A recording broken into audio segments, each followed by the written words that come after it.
जाट समाज की जब भी बात होती है तो अब ये सवाल उठता है, तेजाजी का असली रक्षक कौन है।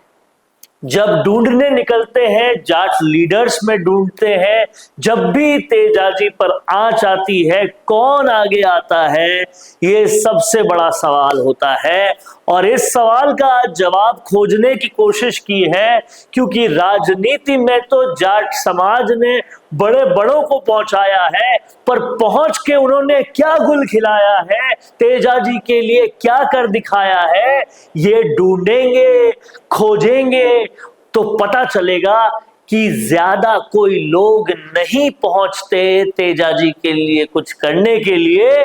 जो पहुंचता है वो एक ही शेर है, राजनीति का एक ही बब्बर शेर है, जिसका नाम है हनुमान बेनीवाल।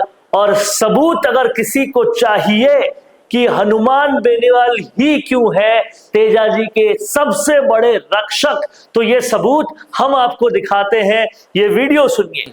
जब हम खुद सुरक्षित नहीं तो काय की व्यवस्था है? उखाड़ के फेंक दो इस व्यवस्था को। और उखाड़ के कैसे फेंकोगे? वोट की ताकत से। वोट कौन देगा? आप। दिलाएगा कौन? आप लोग दिलाओगे। नौजवानों की ताकत के आगे अंग्रेज भाग गए थे। पहली जो सादत थी, मंगल पांडे, तांतिया टोपे, भगत सिंह, सुखदेव, राजगुरु, याद करो उनको, जिनके नाम से अंग्रेजों को पेशाब आ जाता था। भाइयों, वो ताकत आपको दिखानी है। ताकत ऐसे मत दिखाना लड़ाई झगड़ा करके पत्थर फेंक के आ जाओ। ताकत ये दिखानी है कि हमें एक बार सरकार के अंदर राष्ट्रीय लोकतांत्रिक पार्टी को लाना है।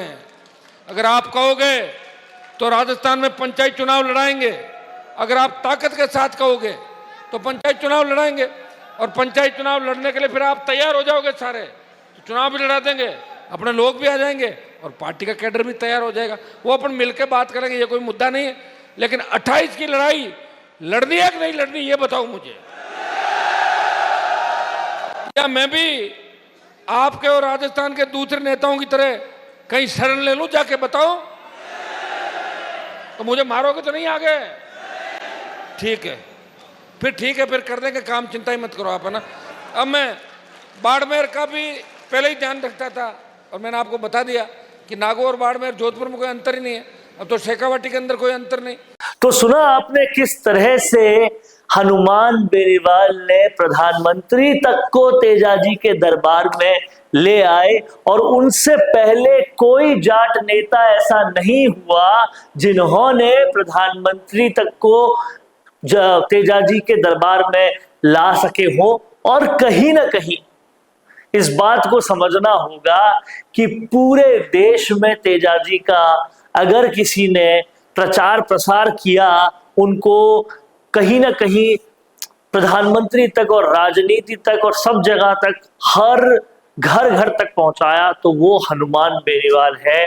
और कहीं ना कहीं हनुमान बेनीवाल ने ये काम करते हुए ये भी स्पष्ट कर दिया कि अब जो है वो रुकेंगे नहीं और थकेंगे नहीं। और कहीं ना कहीं जनता ने जो गलती की, उनको वोट नहीं देकर, वो गलती कितनी बड़ी थी ये भी उन्होंने बता दिया। और आगे पंचायती राज चुनाव में और 2028 में क्या उनका रोला रहेगा, वो भी कहीं ना कहीं एक ट्रेलर दे दिया। सुनिए हनुमान बेनीवाल को। इस देश के अंदर मोदी ने मुझे पूछा, जब मैंने तेजाजी की जय बोली, प्रधानमंत्री बोले हु इज तेजाजी, मोदी को मैंने खरनाल के अंदर नाक रगड़वाई, ये है तेजाजी। भाई याद दिलाना पड़ता है, तेजाजी महाराज तो ही थे, प्रधानमंत्री इंदिरा गांधी भी थी, प्रधानमंत्री राजीव गांधी भी थे, प्रधानमंत्री नरसिम्हा राव भी थे, बहुत से पीएम हुए देश के अंदर और बहुत से सीएम हुए। यहाँ नहीं आए 2008 के बाद जब आपने हनुमान को राजस्थान की विधानसभा के अंदर भेजा, उसने तेजाजी के जयकारे विधानसभा में लगाए, लोकसभा में 2 बार लगाए। और देश के अंदर वीर तेजाजी महाराज के नाम से, मैं कह रहा हूं, जाटों के साथ साथ गुजर, धाकड़, मीणा, एसी, मुस्लिम, तमाम लोग तेजाजी के गाने पर नाचते हुए नजर आते हैं।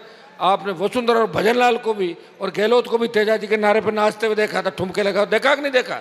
मैं फिर से हनुमान बेनीवाल के लिए वही एक बात कहूंगा जो मैंने कई बार कही है कि शेर जब 2 कदम पीछे हटता है तो उस शेर को घायल नहीं समझना चाहिए, वो और ज्यादा शक्ति के साथ वापस आएगा, इसलिए 2 कदम पीछे उठता है और यही हनुमान बेनीवाल कर रहे हैं।